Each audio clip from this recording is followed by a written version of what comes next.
May of 1945, at a prisoner of war camp 8 miles outside Sandakan, in what was then British North Borneo, the senior Allied officer among the prisoners was told that every man still able to walk would be required, assembled, and ready within the hour for a very short journey. The journey was 260 kilometres across marshland and jungle, and then up the eastern flank of Mount Kinabalu, on a track cut deliberately away from every village in the district. Not one of the men who set out that month came home. 2,434 prisoners were held at Sandakan, and 2,428 of them died. 6 survived, everyone by escaping and not one by being rescued, and one of the 6 is only alive in the record because the man lying beside him in the jungle shot himself rather than be carried any further. The investigation was sealed by the Australian government for a minimum of 30 years. Tell me in the comments, had you heard of Sandakan before today? Because what you are about to discover is not a story about a march. Now let's go. To understand the order given at Sandakan that morning, you have to begin 3 years earlier with an airstrip, and with how briefly that airstrip mattered to anybody. Singapore fell on the 15th of February, 1942, and the surrender delivered most of the Australian 8th Division into Japanese captivity, alongside tens of thousands of British and Indian troops. The prisoners were concentrated at Changi, and from there the Japanese drew labour drafts and dispersed them across the territory they had just taken. North Borneo required a military airfield. The Japanese had prisoners. The prisoners had hands. That was the entire calculation, and for roughly a year it was not a dishonest description of what took place. On the 8th of July, 1942, a draft-designated B-Force left Changi aboard a transport called the Ubi Maru, carrying somewhere between 1,494 and 1,496 Australians. They arrived at Sandakan on the 17th. Among them was a 23-year-old schoolteacher named Rod Wells, who stood at the rail as the harbour opened up and formed an impression he was still able to describe with precision decades afterwards. From the sea, he said, it was lovely. Red chalk hills. He supposed that for a moment, with something close to relief, they had all thought that this might be some beautiful and peaceful place where there would turn out to be no Japanese at all. The camp was 8 miles inland. The huts had been built to hold 300 men, and they held 1,500. A second draft followed. E-Force, 500 Australians and 500 British, left Changi in March of 1943 and was put ashore on Bahala Island in Sandakan Harbour before being moved across the water in June into a compound half a mile from where B-Force was housed. With further British drafts, the camp reached roughly 2,500. The population the arrests of the following year would leave behind was 2,434 men, of whom 1,787 were Australian and 641 were British. That second figure is worth holding on to, because it is the one that has been hardest to recover ever since. And the reason for that is not an accident of record keeping. The man who ran the camp was Captain Hoshijima Susumu, a port engineer by profession, unusually tall for a Japanese officer at roughly 6 feet, and remembered by the prisoners as a manager rather than a soldier who knew where every work party was and what it was doing. He commanded at Sandakan from 1942 until October of 1944. Richard Braithwaite, who lived under him for 2 of those years, made an assessment of his policy that no official document has improved on. Hoshijima wanted the Australians capable of work, but not strong enough to rise against him. That is not a description of neglect. It is a description of a specification, and for the first 12 months the specification was met. There was enough food. The prisoners were paid 10 cents a day, and there was a canteen where a coconut cost a cent, a banana cost a cent, and a turtle egg cost a cent. Men who had come out of the last weeks of the Singapore fighting found themselves growing tougher rather than weaker, and very few died. Borneo is not flat, and building an airstrip meant clearing vegetation and then filling the ground at both ends of whatever level stretch could be found. It was pick and shovel work in equatorial heat. Hoshijima addressed a new draft of prisoners late in 1943, and what he told them has survived.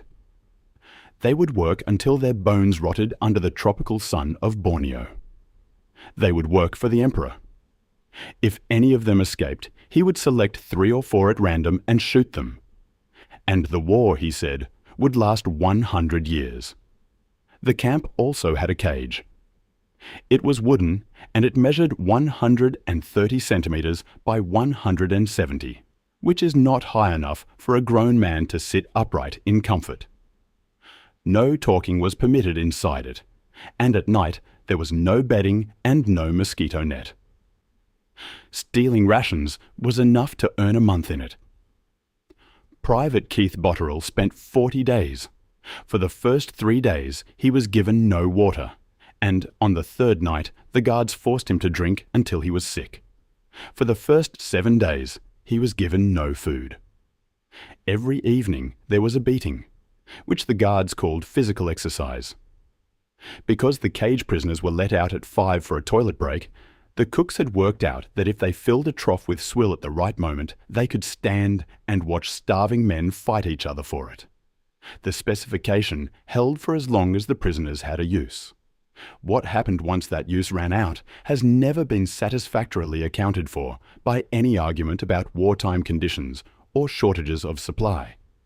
Before any of that, though, there was a radio and a man who built an organization around it, and he is the only prisoner in this account whose death was individually examined, documented, and decorated by his own government. Captain Lionel Matthews was born in Stepney, a suburb of Adelaide, on the 15th of August 1912, the 3rd child of a plumber. He worked as a salesman in a department store, was commissioned lieutenant in January of 1940, and won the Military Cross in Malaya for holding communications together under fire, which is unglamorous work of a kind that armies notice only when it fails.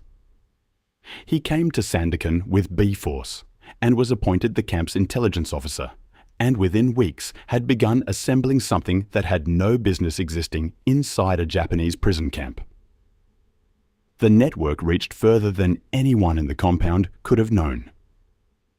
Matthews made contact with an Australian doctor running the government hospital nearby, with the European internees on Bahala Island, with Chinese sympathisers in the town, and with serving members of the British North Borneo Constabulary, who supplied him with a revolver, maps, medical supplies, and parts for a wireless set.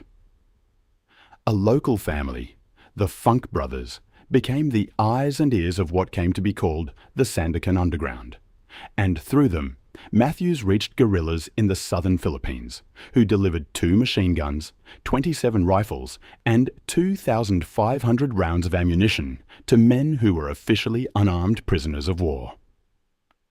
News bulletins were copied out by hand in a camp that could be searched at any hour of any day, and passed to the internees on Bahala. In July of 1943, 4 Chinese members of the organization were betrayed, and under torture they admitted supplying radio parts, and the Kenpeitai came for everyone. Matthews had a completed escape plan and the opportunity to use it, and he chose to remain with his men and submit to arrest. What the Japanese secret police did to Rod Wells is documented because Wells survived to describe it. The interviewer produced a small piece of wood like a meat skewer, put it in his left ear, and tapped it in with a hammer. He thought he fainted some time after it went through the drum. He remembered a last excruciating sort of pain, and then nothing, and was brought round with a bucket of water. He was never able to hear with that ear again. After 4 months of interrogation, Wells and 18 others were sent to Outram Road Jail in Singapore, and against considerable odds, he came out alive. Almost every man he had known at Sandakan did not. Matthews was interrogated, beaten and starved for months, and gave up no one. He was sentenced to death along with 2 members of the constabulary and 6 other Asian conspirators, and on the 2nd of March 1944 he was taken out to be shot at Kuching. He declined a blindfold. In 1947 he was awarded the George Cross, which his wife and his son David received on his behalf, and which the family later gave to the Australian War Memorial.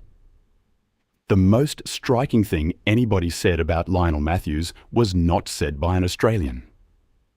Lieutenant Colonel Shuga Tatsuji commanded every prisoner of war and internment camp in Borneo, and after the funeral he told a group of Australian officers, without being asked and with nothing to gain by it, that he had just executed the bravest man he had ever met. In August of 1943, the Japanese moved almost all the officer-ranked prisoners out of Sandakan to Kuching. The stated purpose was to control the enlisted men by removing anyone capable of organizing them. It worked. Rations were cut again, sick men were sent onto the airstrip regardless of their condition, and what remained was 2,434 men with almost nobody left to speak for them. 9 men had been shot at Kuching over a wireless receiver. The officers were not removed for their own safety. The raids began in September of 1944. American aircraft operating from bases in the southern Philippines came in against the airstrip the prisoners had spent 2 years building, and by November it was damaged beyond any capacity the Japanese had to repair it. Work on the runway stopped altogether on the 10th of January, 1945. Between 1,900 and 2,000 prisoners were still alive on the day it stopped. From that point onward, the prisoners had no labour value of any kind. There was no airstrip to build, and no operational reason to keep the men working, which ordinarily reduces the pressure on a prison population. Rations were cut instead. By January of 1945, the allocation had fallen to roughly 85 grams of rice per man per day, and most of the prisoners were down to 5 or 6 stone. Adequate rice remained in store throughout, and the garrison in the same camp was eating rice, soya beans, meat, and fish. Nothing was gained by the reduction. Nothing was served by it. It was simply applied, and men began to die of it at a rate the camp had not seen in 2.5 years. At around the same time, local headmen were ordered to cut a path through the mountains, joining bridle trails that already existed, and they were not told what it was for. Assuming it was for Japanese troops, they routed it away from every village and settlement, and across the most inhospitable ground they could find. The result was a track of 260 kilometres running from the coast to Ranau, on the flank of the highest mountain in Southeast Asia, steep and narrow and slick with mud, passing nowhere a man might beg for food. It was an act of resistance against an occupying army, and it made the worst thing that happened in Borneo measurably worse. The men who cut it did not learn who would be walking on it until they watched them go past. The airstrip those prisoners built by hand is now Sandakan Airport. Passengers land on it every day. There was, by this stage, a plan to get them out. It was called Operation Kingfisher, and it was an airborne rescue of the prisoners at Sandakan. The 1st Australian Parachute Battalion had been raised in early 1943 and had reached full strength in January of 1944. Together with a body of Royal Marines, it was placed on standby, ready to move as soon as current information came out of the ground. The paratroopers were not told what they were standing by for. The information was supposed to come from Operation Agus, reconnaissance missions run into North Borneo by Z Special Unit from March of 1945. Major Gort Chester landed near Sandakan with 6 men and began building a picture of the area with real skill. His team established that Allied prisoners were held at Sandakan. They could not get close enough to the camp to determine anything about them. Chester went on forwarding reports into early June and asked for guidance on what to do with the evidence he had assembled. He never received an answer. The men who would have jumped spent that spring waiting on a report that was never sent, and the men they would have jumped for had 5 days left. On the 28th of January, 1945, the first 455 prisoners walked out of the gate at Sandakan in 9 separate groups of about 50 men each, leaving at intervals across several days. 60% of them had no boots or any other protection for their feet. The route out of the coastal plain took them through swamp and across a walkway of muddy bamboo, and each party carried rations of rice, dried fish and salt sufficient for 4 days, on a march that would take between 17 and 26 days to complete. 4 days of rice. 9 days of track at the shortest estimate. 260 kilometres. 3 men in 5 with nothing on their feet. The destination was not Ranau. The men were being marched toward Jesselton on the west coast, where they were to be used as carriers for Japanese battalions relocating away from the expected Allied landings. And they were halted at Ranau because Allied air activity over the west coast made the last leg impossible. They were marched towards somewhere else entirely and stopped where the war stopped them. And the place where the war stopped them had nothing in it. The guards accompanying each group had been given a specific responsibility, which was the disposal of stragglers. This was not a failure of discipline on the part of individual soldiers. It was an assigned duty, and it was carried out. About 30 miles short of Ranau, the track crossed a large mountain. Keith Botterill went over it and described what happened in evidence given after the war. 2 Australians fell out during the crossing, a private named Humphreys and a corporal whose name Botterill could never remember, both with beriberi and malaria and dysentery. A Japanese private shot the corporal. A sergeant shot Humphreys. 5 men were lost on that hill. Of the 50 who started out in Botterill's group, 37 reached Ranau. No effort was made to bury the dead. Botterill's account is exact, and it is the reason the procedure is known. Bodies were dragged 5 to 15 yards off the track and then bayoneted or shot, depending on the condition of the man. If he was still conscious, and if the guard was one the prisoners thought decent, he was shot rather than bayoneted. There was nothing, Botterill said, that anybody could do.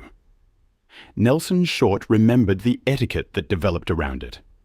When a man could not go on, they shook his hand and told him they hoped everything would be all right, and he knew perfectly well what was about to happen, and they walked on. Short called it, without emphasis, survival of the fittest. By the end of March, 317 of the men who walked out in January were dead.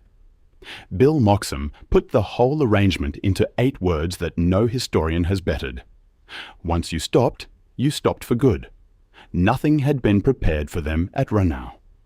It rained more or less continuously, and there was no shelter but what could be found underneath shrubs.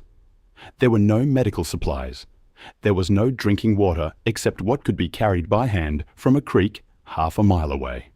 The men were confined to about 50 yards square, without buildings, tents, or any means of cooking, and those who had survived the track were put to work carrying rice for their captors in 50-pound loads, over 12 or 13 miles a day. By April, a further 110 were dead.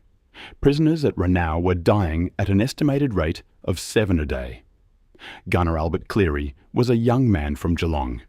In March, he went into the jungle and was recaptured a week later.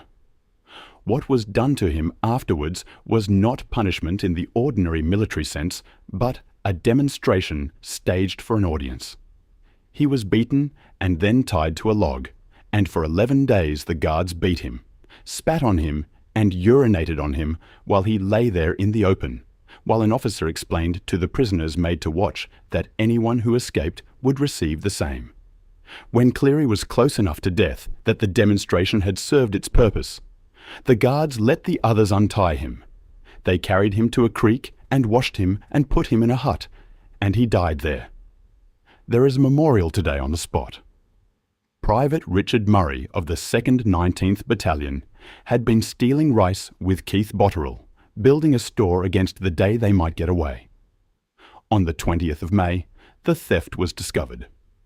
Murray stepped forward in front of the assembled prisoners and the guards and took sole responsibility for all of it, in the full knowledge of what that would mean, while Botterill stood in the ranks and said nothing, because saying anything would have killed them both.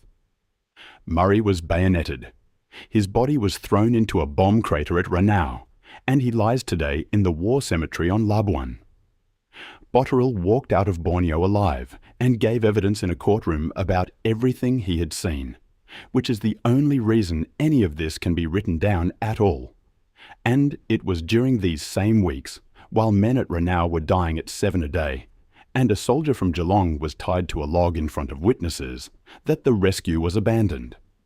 There is no document that records the cancellation of Operation Kingfisher. No file names a date, and no file names a decision maker.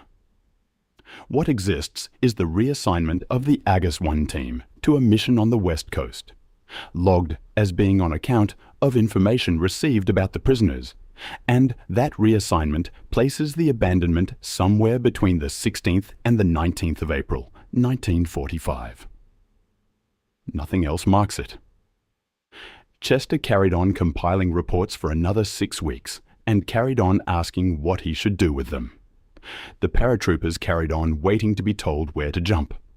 Neither of them was ever informed that the thing they were working toward had stopped existing, because there was no moment at which anybody wrote down that it had. Nobody signed anything. By the 26th of June, of all the hundreds who had reached Ranau on the first march, 6 were alive.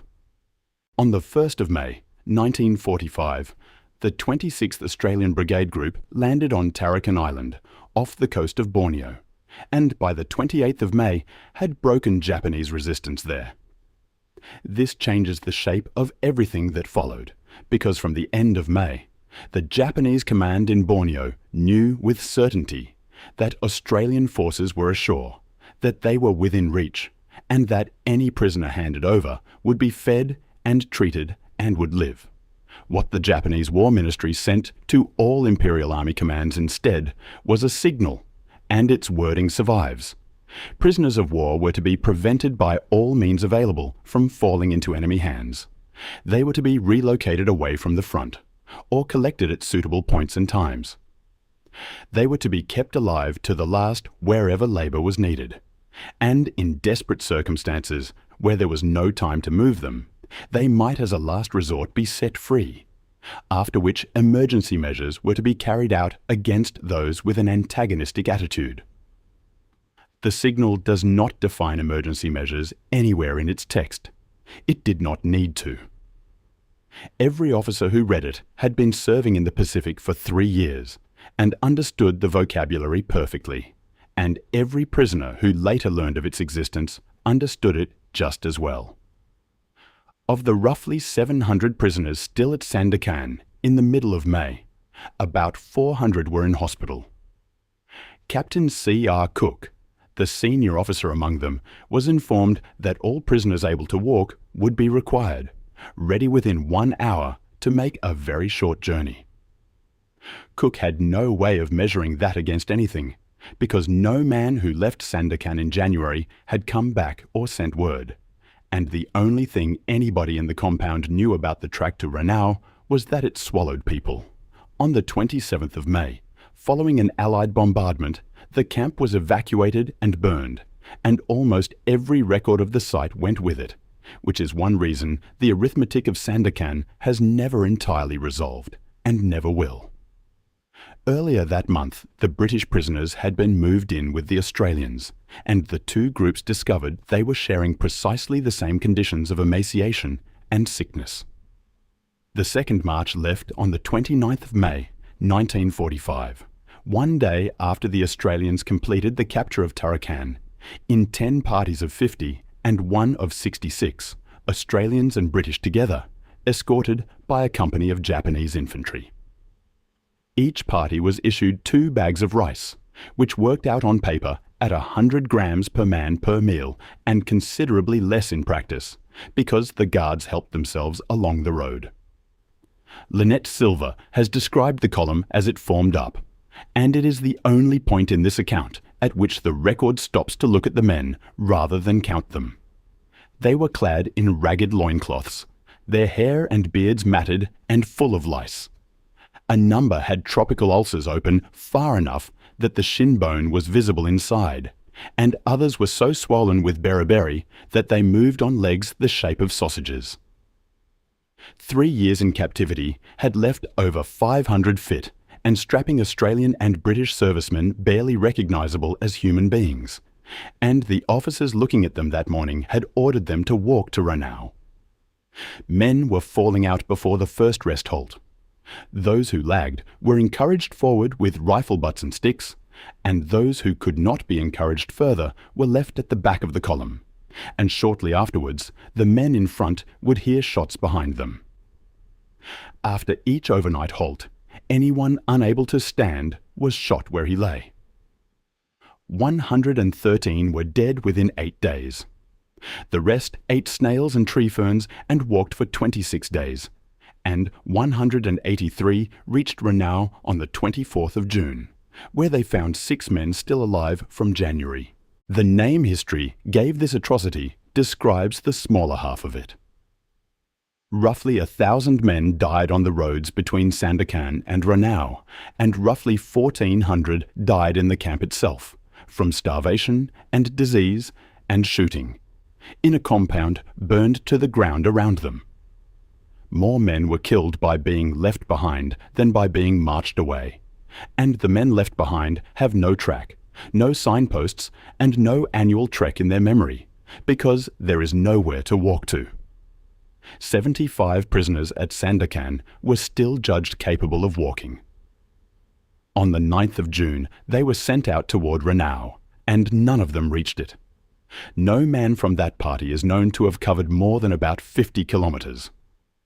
As each one collapsed, the guard nearest him shot him, and the column shortened, and it went on until there was no column. There is no testimony from the third march, no recollections, no descriptions of the country, no names of the men who fell out, because not one person who walked out of Sandakan on the 9th of June survived to say a word about it.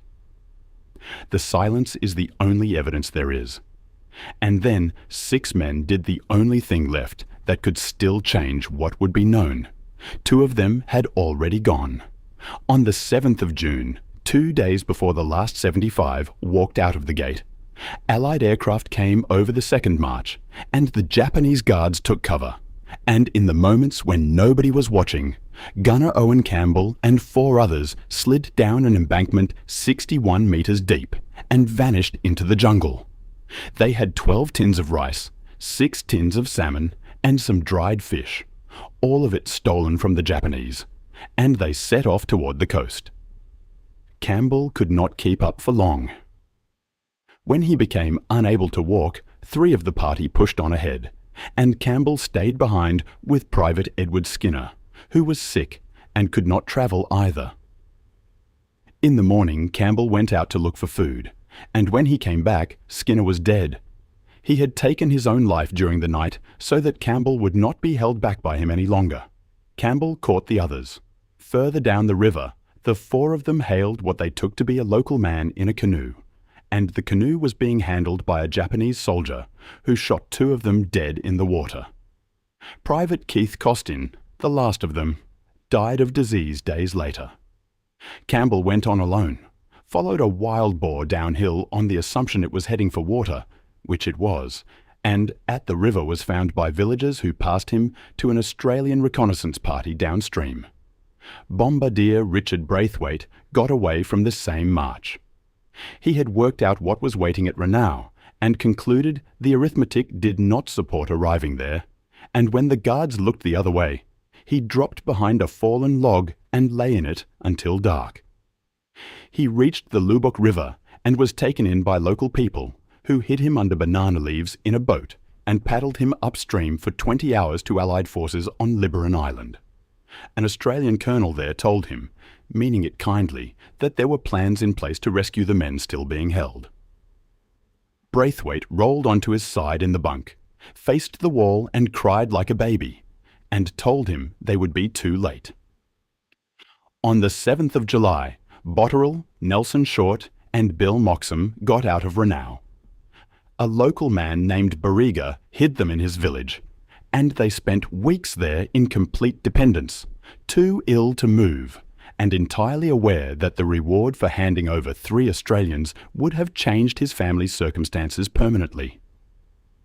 He did not hand them over. When the time came, he led them into the jungle himself, and they were found there by Australian soldiers, and everybody cried, and they sat down and had a cup of tea together. 3 weeks after that, on the 28th of July, Warrant Officer William Stickspowich left Ranau with a driver named Ryther. Stickspowich was the man the Japanese used for administration, which meant he had been forced to forge death certificates for prisoners who had been executed, and it meant he heard things. A Japanese medical orderly who supervised the burials told him he had seen an order at the officers' quarters stating that all prisoners were to be killed, and told him to keep it to himself. Ryther did not survive the escape. Stickspowich did, sheltered by a local man named Dihil bin Ambilid, who refused to give him up, and then walked Allied soldiers to his hiding place through country thick with Japanese troops. 6 men. All of them Australian, all of them escapers. Not one prisoner at Sandakan or at Ranau was liberated. While those 6 were being hidden in villages by men who had nothing whatever to gain by it, the prisoners they had left behind were being finished. At Ranau, between the 30th of June and the 13th of July, about 40 more men died, and the survivors dug the graves themselves, each shallow grave taking 3 to 4 hours of work by men who weighed 5 or 6 stone. On the 18th of July, they completed a hut for their own use, 30 feet long and 18 wide, with a raised floor. There were 72 of them left. 38 occupied the raised portion. The remainder, who by then had dysentery badly enough to be considered a danger to the others, crawled underneath the hut they had just built, and lay on the ground beneath it. The Japanese found work for the strongest. Some were set to cutting up cattle and distributing meat to Japanese units, which meant handling food they were not permitted to eat. Others carried water to the officers' kitchen, 130 buckets a day, up a slope so steep that men in their condition could barely stay upright on it. 18 Australians died carrying water up that hill, some beaten unconscious while doing it. The only vegetables any prisoner ate in the last 2 months were the ones they stole, and every man who stole them knew the penalty would most likely be fatal, and they went on stealing anyway, because the alternative was a certainty rather than a risk. Back at the coast, in the ashes of the compound, roughly 90 men were still alive at the end of June. They had no huts, because the huts had been burned, and they were living in lean-tos improvised out of whatever the fire had left. They were being kept alive on food smuggled into them by local people who were not required to do it and who were shot for less. By July, there were 51. Wong Heong was a young Chinese man employed around the camp, and one day in July he watched a party of guards walk 23 prisoners out toward the airstrip that those men had spent 3 years of their lives building. He heard shooting. When the guards came back, he asked them what they had been shooting at, and they told him ducks. He asked how many they had shot. They told him 23. On the 15th of August, 1945, the Emperor of Japan broadcast that the war was over. On the same day, at Sandakan, Wong Heong climbed a tree at a safe distance and watched the guards bring the last surviving prisoner out of what was left of the camp. He was a tall Australian, emaciated, covered in ulcers, too weak to offer any resistance. His hands were not tied, because there was no need. A cloth was put over his eyes, and he was made to kneel, and he said nothing whatever, and Sergeant Major Hisamu Rozumi took his head off with one stroke. Nobody recorded his name. He is the last man to have died at Sandakan, and there is no way to find out who he was. By the end of July, there were 38 prisoners still alive at Ranau, none capable of any work, and an order was issued that the survivors were to be shot. They could not walk to the place chosen for it. Some were carried up the hill to the graveyard, and the others were made to crawl. Water was offered to them, and tobacco, and then they were shot. And the date was the 27th of August, 1945, 12 days after the Japanese surrender. Athol Moffat, who prosecuted the Borneo trials and read the interrogation documents, formed the view that they were killed to prevent them giving evidence. On that day, of all the prisoners ever held at Sandakan, 6 were alive, and everyone was hiding with a price on his head. The first information about the fate of individual prisoners reached Australia between October and December of 1945. Families who had received nothing for 3.5 years began receiving telegrams. 4 of the 6 survivors were well enough, in body and in mind, to give evidence at the war crimes trials that followed. Stickpuich, Botterill, Short and Campbell testified at Labuan and at Rabaul and in Tokyo. Moxham and Braithwaite did not, and the reasons they did not are their own.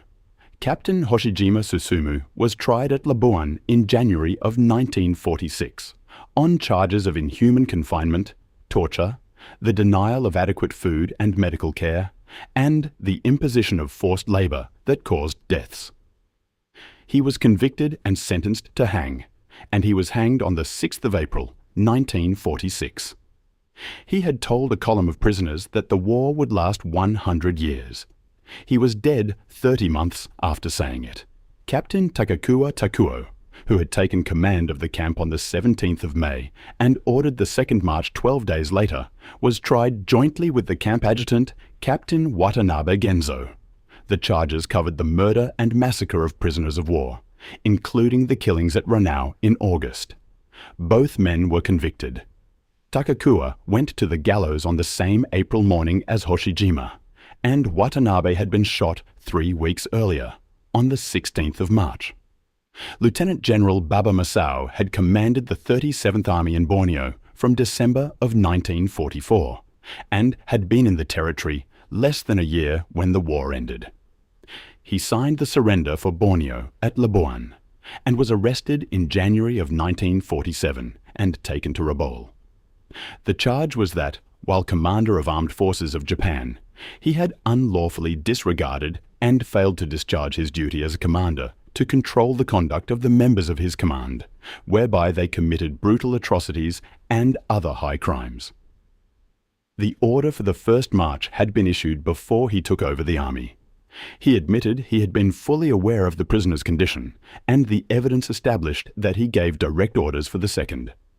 His conviction stands as one of the landmark applications of the doctrine of command responsibility. He was hanged on the 7th of August 1947. 8 Japanese camp commanders were sentenced to death over Sandakan, and 55 more were imprisoned. Set against 2,428 dead. It is not a large number, and set against the fact that no Australian officer was ever called to account for anything, it is not a small one. On the 19th of November, 1947, 3 months after Baba was hanged, Field Marshal Sir Thomas Blamey addressed the second annual conference of the Australian Armoured Corps and was asked about Sandakan. Blamey had commanded the Australian military forces and Allied land forces in the Southwest Pacific under MacArthur, and was as well placed as any man alive to explain what had gone wrong. He told the conference they had held high hopes of using Australian parachute troops, that they had complete plans and spies in Japanese, held territory and contacts with the prisoners, and that the paratroopers were going to relieve them, though the regiment had not known what was planned. But at the moment they wanted to act, he said. They could not get the necessary aircraft. The operation would certainly have saved the death march. Destiny, he said, had not permitted them to carry it out. The press understood him to be blaming the Americans, and for a generation that was the account the families were given and had no means of testing. When the Kingfisher files were declassified in the 1970s, they showed that the Royal Australian Air Force had possessed sufficient aircraft of its own throughout. Mark Felton's assessment is unadorned. The Australians had no reason whatever to ask MacArthur to divert aircraft, because they already had more than enough themselves, and that was something Blamey had conveniently forgotten. Felton is equally direct that the story of MacArthur sealing the fate of the prisoners is simply not correct. One fact in this argument is not disputed by anybody. In the Borneo campaign of 1945, Allied forces went ashore at Tarakan, at Labuan, at Balikpapan, and at Beaufort. They did not go ashore at Kuching, or at Sandakan, or at Ranau, which were the three places where the prisoners were.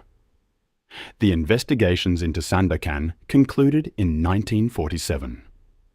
The results were released to the relevant government agencies to be sealed for a minimum of 30 years. The reasons given for withholding it changed over time, and the changes documented. At first, it was genuinely a problem of evidence, because the records recovered from the camp contradicted the Army's records, both contradicted the survivors, and the forged causes of death made all three unreliable. After the trials of 1946, the reasoning shifted. The information was now withheld to spare the family's grief, on the basis that what had happened was too terrible to disclose. During the trials, the press, without being instructed to do anything, came to an agreement with the government that only the basic details would be published. The Army's own record keepers were kept outside the loop and had to rely on press releases to find out what was in the war crimes testimony they were supposed to be keeping files on. Families who wrote in between 1945 and the unsealing were generally given a confirmation of death and nothing else. British families found it harder than anyone, and that is the reason that 641 of the men in this story remain the thinnest part of the record, not because less happened to them, but because there was nobody positioned to ask on their behalf. What exists now was largely built by other people. The Kundasang War Memorial opened in the Sabah Highlands in 1962, one of the first anywhere to the 2,428 Australian and British prisoners who died, and it honours in the same breath the local people who risked their lives to help them. The Sandakan Memorial Park opened on the site of the camp itself in 1999, 54 years after the last man there was beheaded. The excavator the prisoners sabotaged while they were supposed to be repairing it still stands in the memorial park, rusting where it stood in 1945. After they had finished with it, it never worked again. And every year the park holds two services, one on Anzac Day on the 25th of April, and one on the 15th of August, which is the day the war ended, and is also the day a tall Australian whose name nobody knows was made to kneel down in the ruins of the camp. In May of 1945, the senior officer at Sandakan was told that his men were going on a very short journey. In November of 1947, a field marshal in a conference room in Australia told an audience that destiny had not permitted the rescue to go ahead. The first of those statements was made by men who knew exactly how far it was. The second was made 22 months after the last prisoner was shot, by a man whose Air Force, according to the files that were opened 30 years later, had possessed the aircraft the whole time. 2,428 men died in the distance between those two sentences, and that distance is where the history of this is actually written. Edward Skinner never came home to be thanked.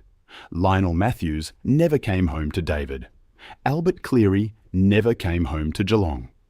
Richard Murray never came home at all, and Keith Botterill came home instead of him. 6 men out of 2,434. Not one liberated, every one an escaper, and every one of them saved at some point by a villager who was under no obligation to do it.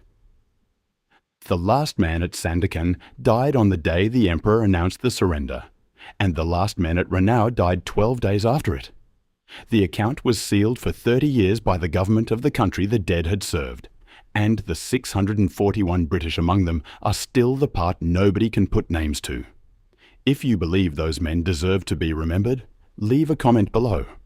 And if you want to understand how the men who ordered this were tried, and what the courts decided about who is responsible when an army starves its prisoners, watch this next.